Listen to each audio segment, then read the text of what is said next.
Yo, you guys want to see some straight nightmare fuel?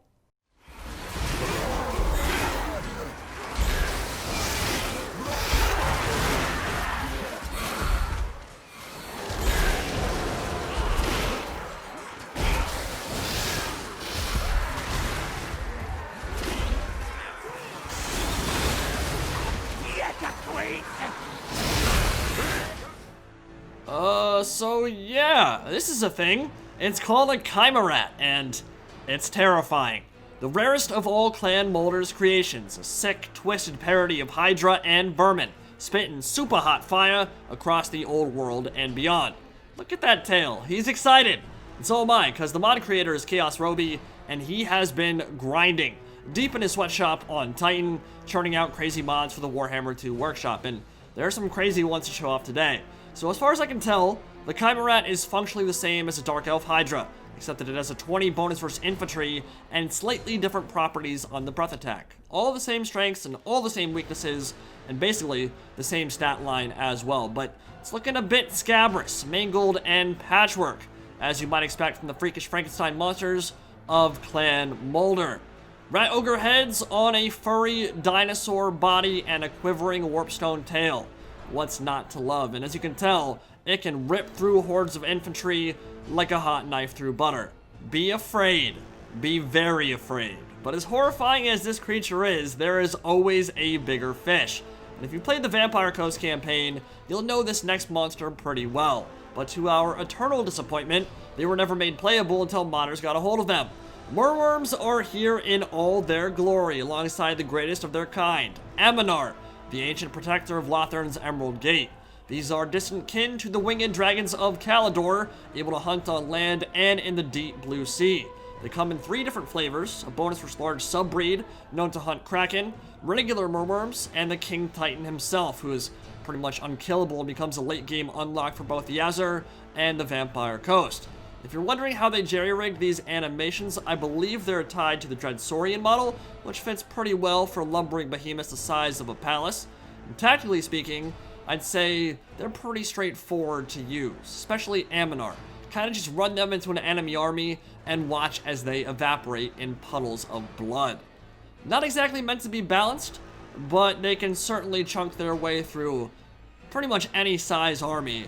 And yeah, they can turn most opposing forces into fish food pretty damn quick. Incredibly impressive. Now, I don't know exactly how they were done. I believe the model for Amanar was included in the Vampire Coast DLC, and you can kind of see him hanging out outside the Battle of the Eternal Tides, which is the final battle in the Vampire Coast campaign. But to see him animated in all his glory, his massive, majestic glory, is truly something special, and it really does kind of make you wonder why they weren't included as a legit DLC unit. They're so damn cool, and even with his immense size, the animations work out pretty nicely. It doesn't look too janky at all. But this is a mount option that should get you Snow White fans excited. If you're a Dawi file, the most upsetting thing to watch is your powerful dwarf lords get bullied by big monsters, spending the entirety of most battles taking a dirt nap as trolls vomit on them, Shaggas fart on their heads, and Dreadsaurians send them flying across the battlefield. Not anymore, because O-Stones and Shield Bearers are here to help. They will straight up prevent characters like Belegar Ironhammer from being knocked over, while granting a big boost in the HP department. When a Dwarf Lord goes to war, he carries the honor of his clan and his hold with him. Every wrong is recorded, every oath of moment inscribed in the stone he rides, and it's a matter of personal pride. He will do them credit or not return at all. His lineage, his deeds, and his hated rivals are all inscribed on the stone, and any lord or thane who uses one ensures that their foes can find them even in the midst of heated battle. Pretty badass. As are long-drawing Slayer pirates, a gaggle of dogs of war mercenaries that travel the 7 seas, recovering lost loot for those who would pay them handsomely. Outside their Vanguard deployment and high base stats, they aren't incredibly unique from a gameplay perspective, but they are a beloved Dogs of War regiment with a hilarious aesthetic and are a useful addition to any dwarf army. And the Empire has a bunch of new toys as well. I've showed off the Celestial Hurricane before, so I won't do so here, but it's not the only impressive addition for the soldiers of Sigmar. Gustavus Adolphus must have joined the gnome gunnery school, because we've got horse-drawn artillery in the form of galloper guns, which can quickly redeploy to snipe out high-value targets from anywhere on the battlefield. And then there's the Marienburg-class land battleship, a massive, bulky contraption built in a kind of poor imitation of the Empire steam tank for the merchant lords of Marienburg. It's kind of jerry-rigged, because technology for building true steam tanks was lost when Leonardo's ill-fated flight over the Imperial gunnery school. That doesn't mean it's not still a force to be reckoned with, and when you combine street sweeper blunderbusses, a full garrison of Marienburg Free Company, rifles, and artillery firepower alongside that sheer mass, things are going to die when they get too close, and this thing has some serious firepower backing it up. Forsaken and Chaos Warriors beware, it's gonna run you over. And supporting them are the war altars of the Imperial Pantheon, specifically Ulrich and Mor. The White Wolf and the God of Death, the shepherd into the afterlife for the Empire, now have their own tools in the wars against Chaos, and confer their own unique bonuses and bound spells for support in the struggle. The White Wolf altar can imbue a unit with higher AP and Rampage, while both grants AoE immune to Psych, and the Altar of Mor has Doom and Darkness as a bound spell for plummeting enemy leadership nearby. Exactly what you'd expect from war altars. They're designed to support your infantry guide as they smash their way through hordes of armored foot troops. And that's not all Chaos Roby has brought to the workshop.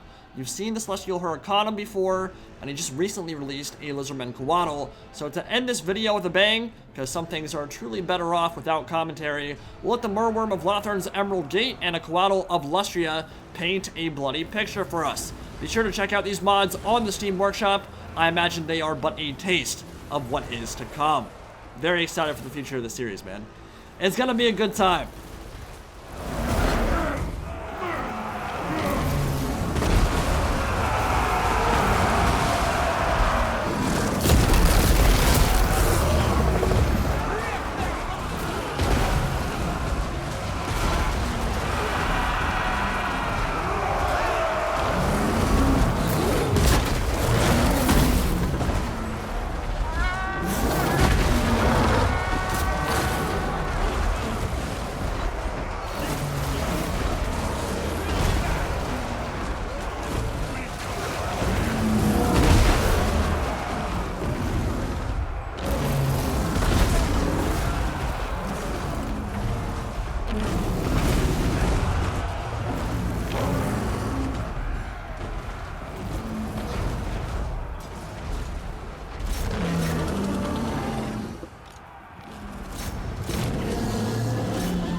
Warden retreating!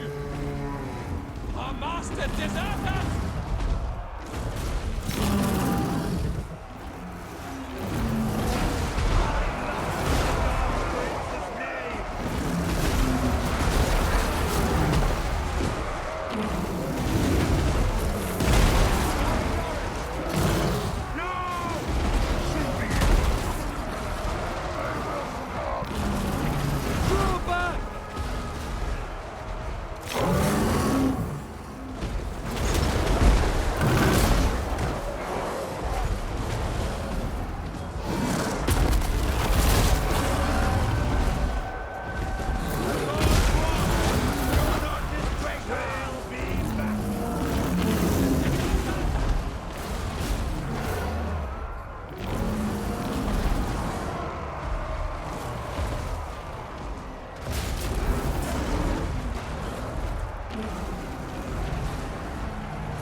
Cross